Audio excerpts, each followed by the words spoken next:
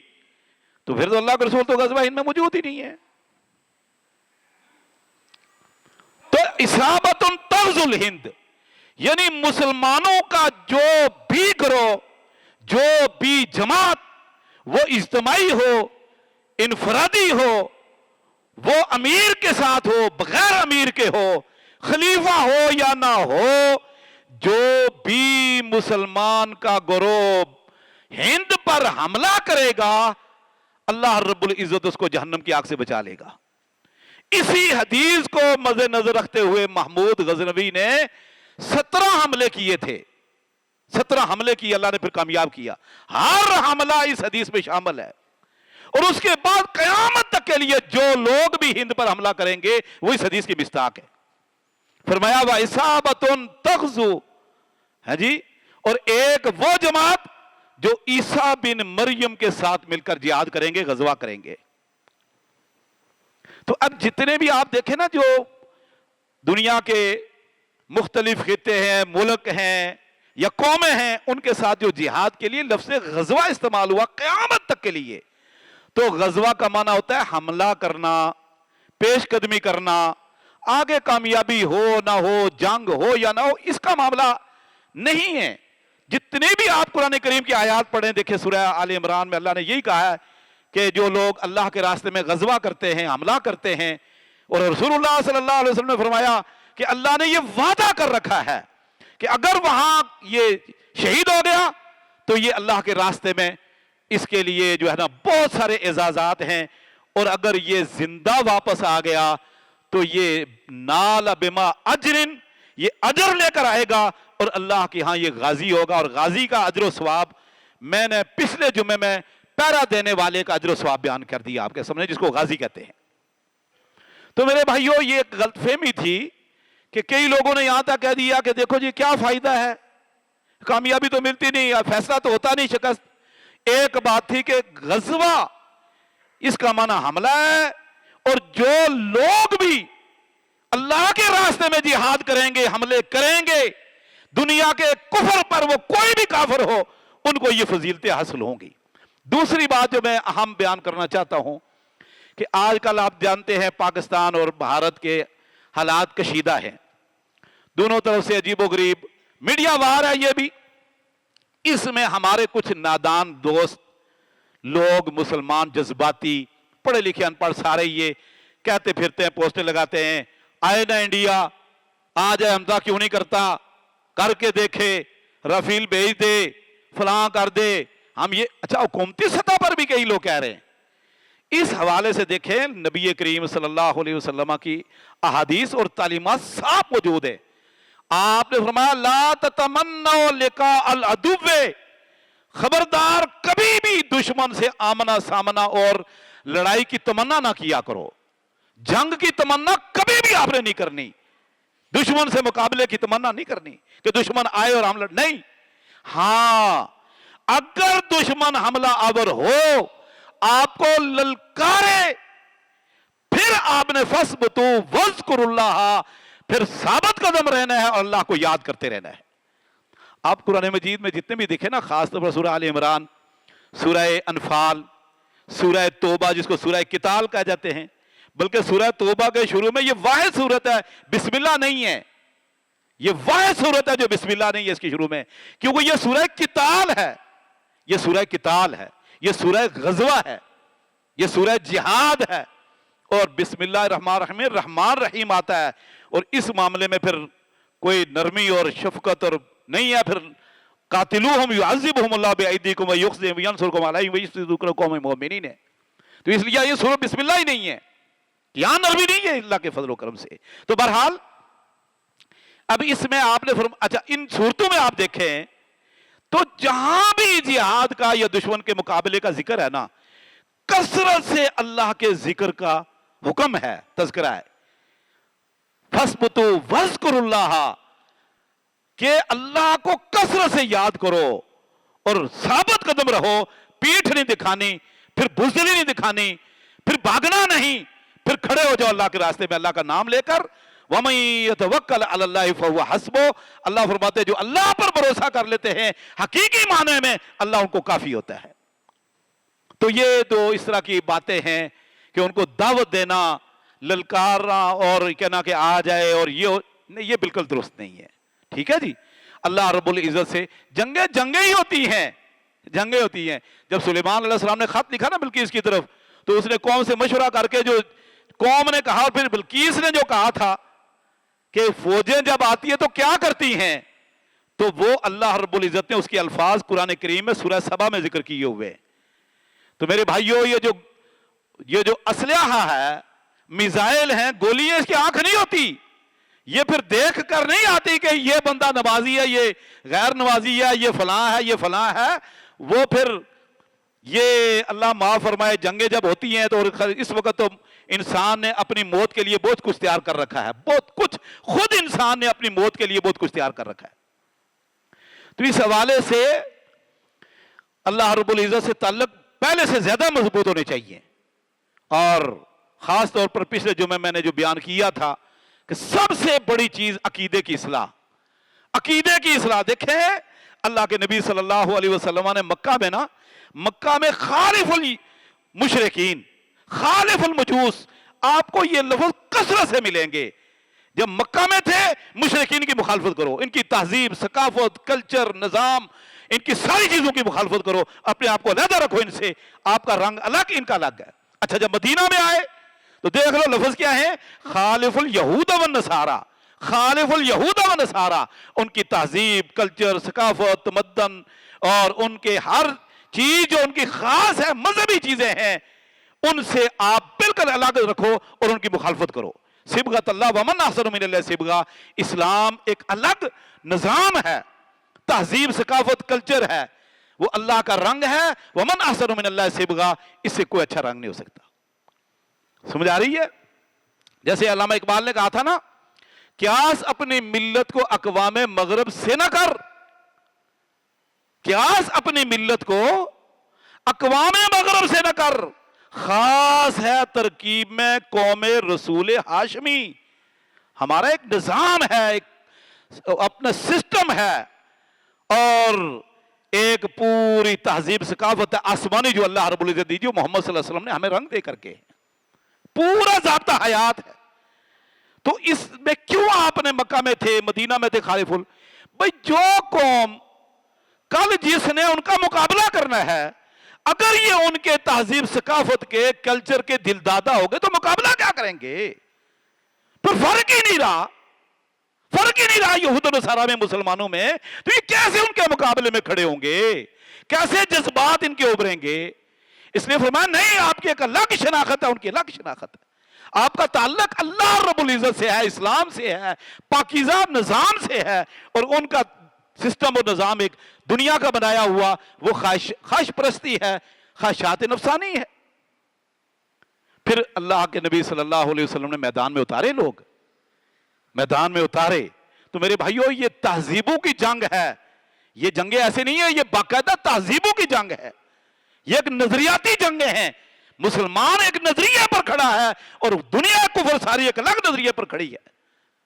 جب نظریات ہی ایک ہو گئے تو اختلاف کیا رہا؟ جنگیں کس چیز کی رہی پھر؟ تو اس لیے میرے بھائیوں ہمیں احتیاط کرنی چاہیے، اس طرح کے جملے لکھنا یہ درست نہیں ہے۔ میڈیا وار کے بھی کچھ آداب ہوا کرتے ہیں جو اللہ نے ہمیں سکھائے ہیں۔ آپ صلاح الدین ایوبی کی جو جنگیں کافروں سے ہوئی، پڑھیں آپ، جب